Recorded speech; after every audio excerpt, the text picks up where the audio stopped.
Year's Day is a holy day, my friends, so I have Mass the night before at 5:30 and at 10 o'clock on New Year's Day, which would be Tuesday.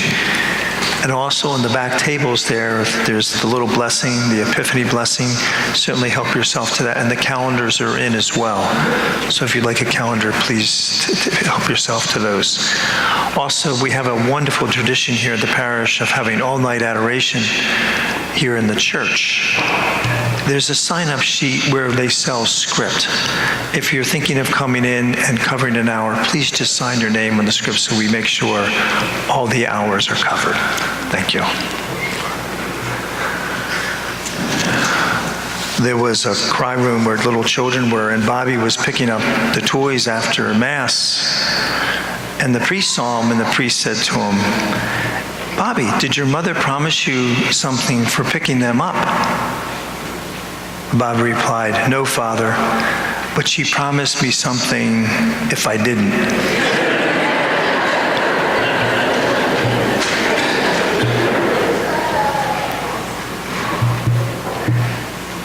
They say childhood is a time of rapid changes. Between the ages of 12 and 17, a parent can age 30 years. As one mother said, "My son is a typical American teenager. He's 32 years old."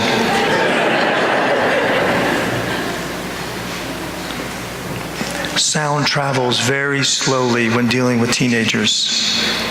Sometimes the things you say don't reach their ears until they're in their 40s. And how true that is, isn't it?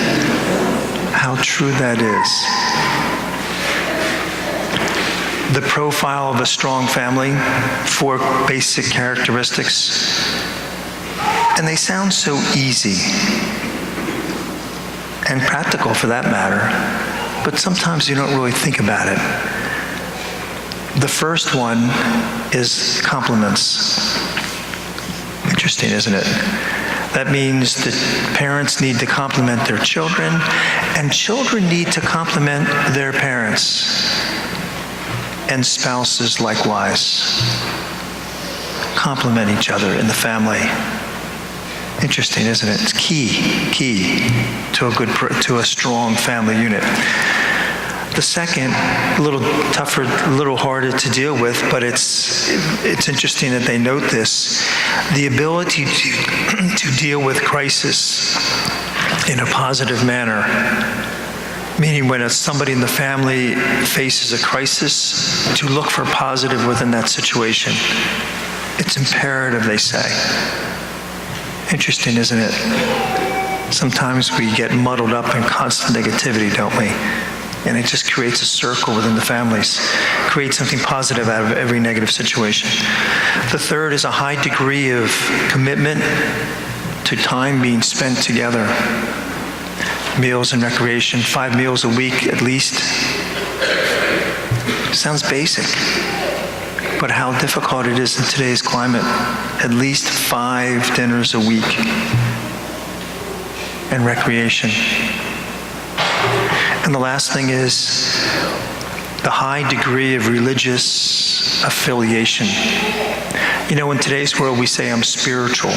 Well, they're saying you need to belong, because belonging is such an essential part of our being.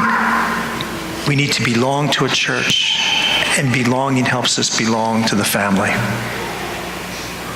Yeah, it's not enough to be spiritual, we need to belong. We need to belong to a church.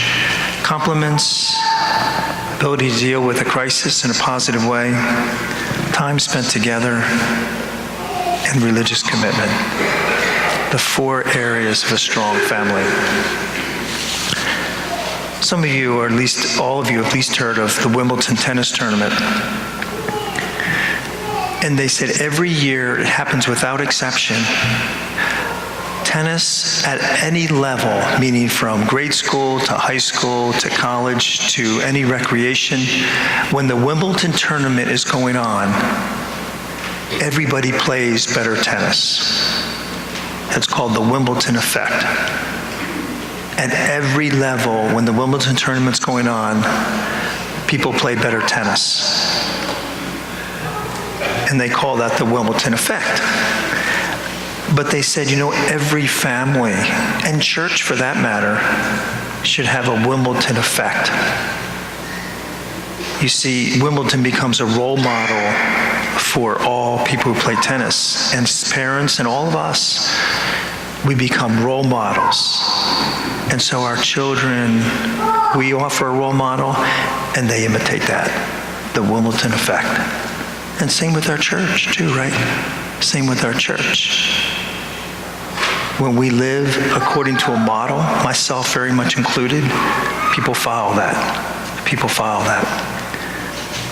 The Wimbledon effect. And so today, my friends, all of us, it's good for all of us to reflect on a strong family. We need them more than ever today. God bless you.